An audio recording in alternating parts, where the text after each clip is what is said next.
हम्म, hello दोस्तों। आज हम लोग टेंथ की एनसीईआरटी टेंथ में परिमेय और अपरिमेय को प्रूव करेंगे। एक्सरसाइज 3.2 माना कल सिद्ध करे कि रूट 5 एक अपरिमेय संख्या है, तो इसको विपरीत में हम मानते हैं। माना कि रूट 5 परिमेय संख्या है जहाँ पी बाई क्यू के रूप में Q does not equal to same. समीकरण 1। अब देखिए, कहता है पी और क्यू में एक कॉमन वहनिष्ठ गुणनखंड है। क्या है?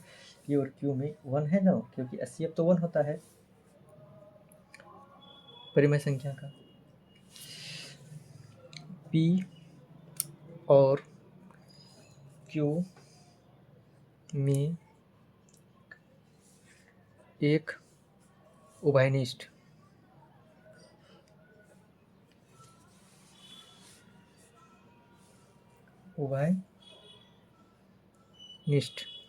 उभयनिष्ठ गुणनखंड खंड एक है। क्या है? एक है।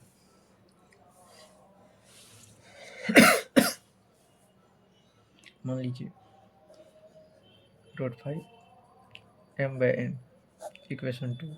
एम एन में भी मानेंगे, यहाँ भी एम और एन में क्या होगा? एक पूर्ण संख्या है, जहाँ एम और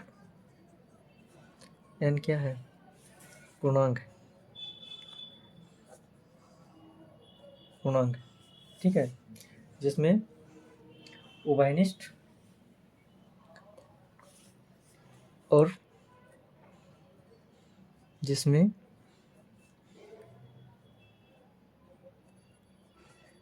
उभयनिष्ठ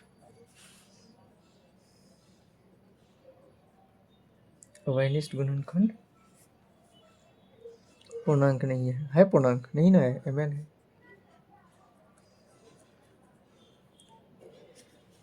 नहीं है, अतः एम तथा एन क्या है? सभाज्य संख्या है।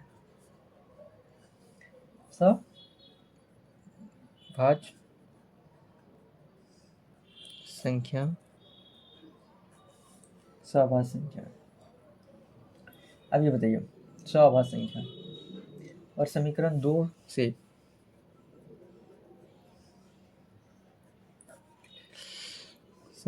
से क्या कर सकते हैं हम? समीकरण 2, इसको इधर समीकरण 2 क्या है? Root 5 equal to M by N, इसको यहाँ ले जाके root 5 N equal to M होगा। बोथ साइड स्क्वायर करेंगे, मतलब दोनों तरफ वर्क करने पर,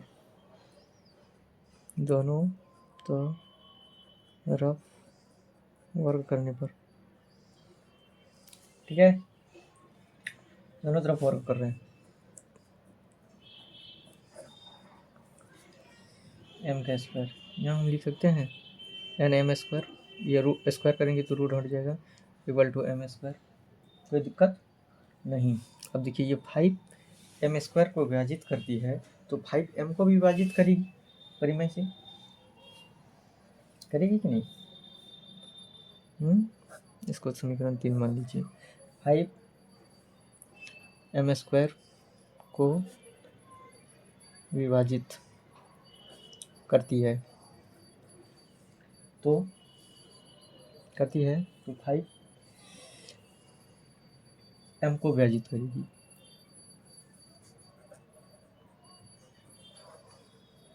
जीत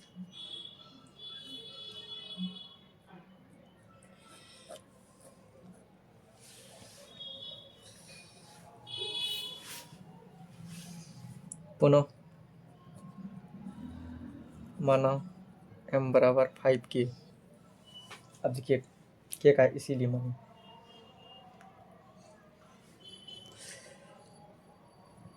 के,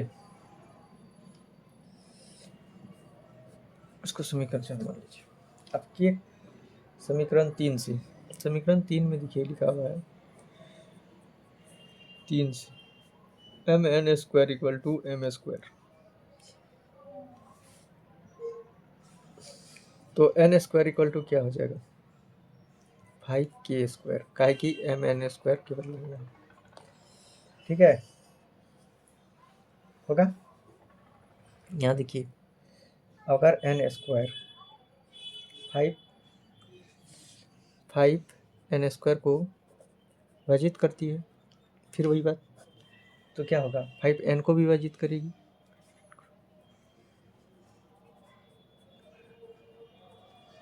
विभाजित करेगी, विभाजित करेगी।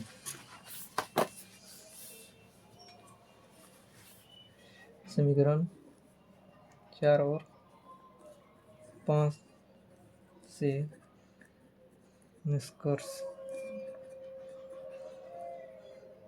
निकलता है mn, निकलता है कि mn का ओवेनिस्ट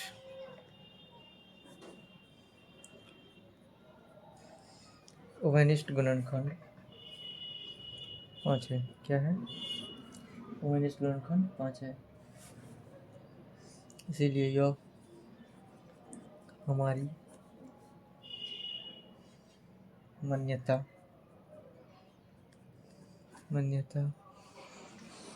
के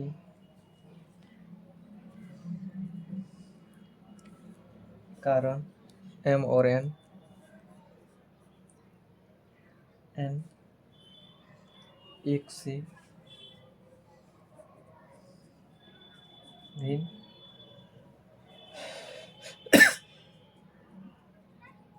भिन्न ओवेनिस्ट गुणनखंड है। एक ओवेनिस्ट गुणनखंड नहीं है। यह हमारे विरोधाभास की गलत मान्यता के कारण, यह हमारी गलत धाभास के कारण √2 परिमेय संख्या है। अतः निष्कर्ष निकलता है कि √5 एक अपरिमेय संख्या है। अब देखिए, इसको शॉर्ट में जब सिद्ध करेंगे, ये परिमेय संख्या अपरिमेय संख्या है, मान लेंगे क्या है, परिमेय संख्या है, परिमेय संख्या, ठीक है, क्या है, परिमेय संख्या। अब इसको हम प्रूफ कैसे कर सकते हैं, √5 p/q जहाँ q does not equal to 0, जहाँ, अब देखिए ये क्या है, p और q क्या है, तो पूर्णांक है, p और q, p और q, q क्या है, पूर्णांक, इसको समीकरण 1 पूर्णांक है। अतः √5 ये क्या है, ये अपरिमेय है, बराबर क्या है, पूर्णांक। अपरिमेय परिमेय नहीं है, पूर्णांक है, बराबर नहीं है। अतः निष्कर्ष निकलता है कि √5 एक अपरिमेय संख्या है। प्रूफ।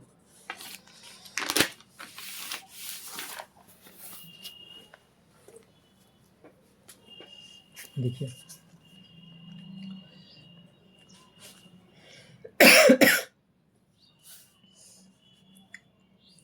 कथा की अब सिद्ध कीजिए,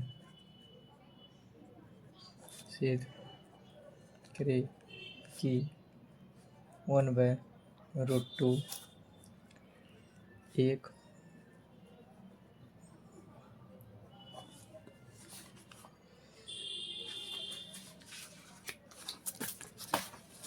संख्या है।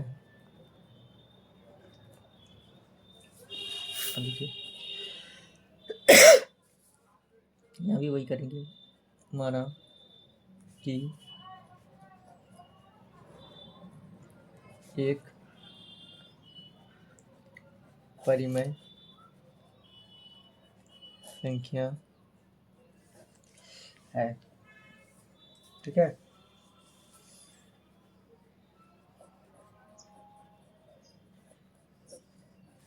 क्यू जहाँ पी तथा क्यू पूर्णांक है, Q does not equal to 0, कोई दिक्कत नहीं। और पी तथा क्यू में एक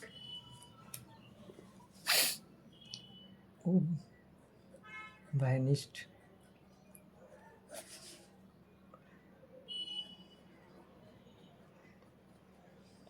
खंड एक है। क्या है? वैनिष्ठ खंड एक है।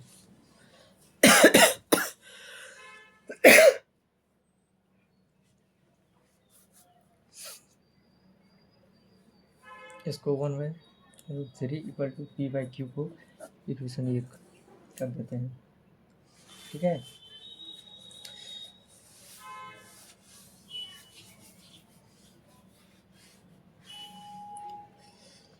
पुनः माना 1/√2 इक्वल टू m/n, जहाँ क्या है? पूर्णांक है। यहाँ भी लिखेंगे जहाँ n is not equal to 0 और mn एक पूर्णांक है, ठीक है। इसको क्या करेंगे? समीकरण 2 मान लीजिए।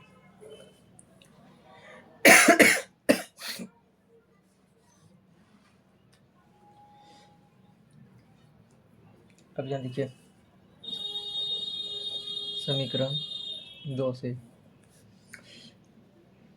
n इतना इक्वल टू m/n, तो इसको क्या करेंगे?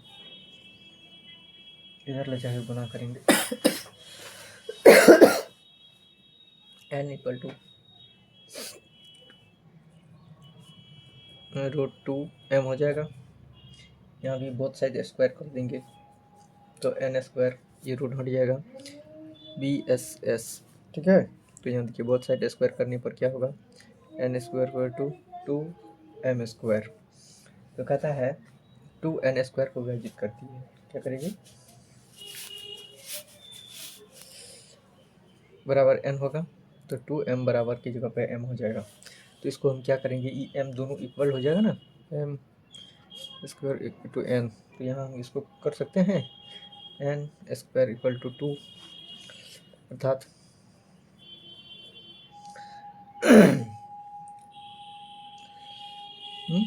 किससे? परिमेय से। परिमेय आगे बता चुके हैं। अब देखिए अर्थात n² 2 को जित करता है तो n2 को विभाजित करेगा परिमेय से, ठीक है।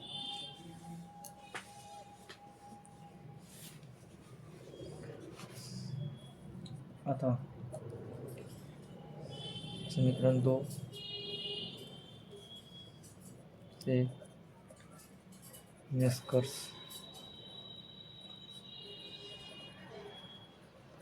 निकलता है कि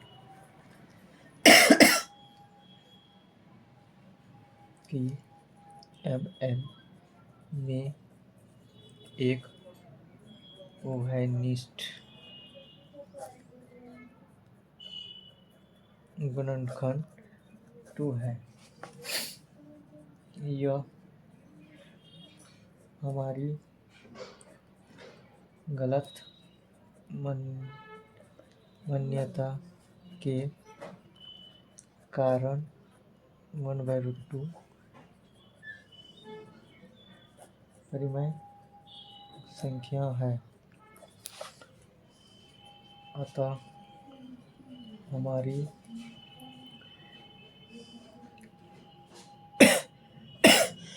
हमारी विरोधाभास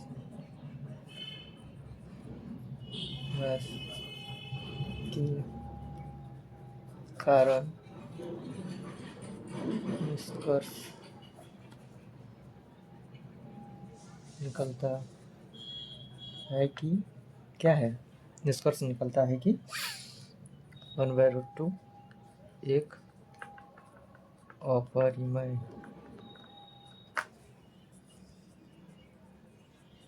संख्या है।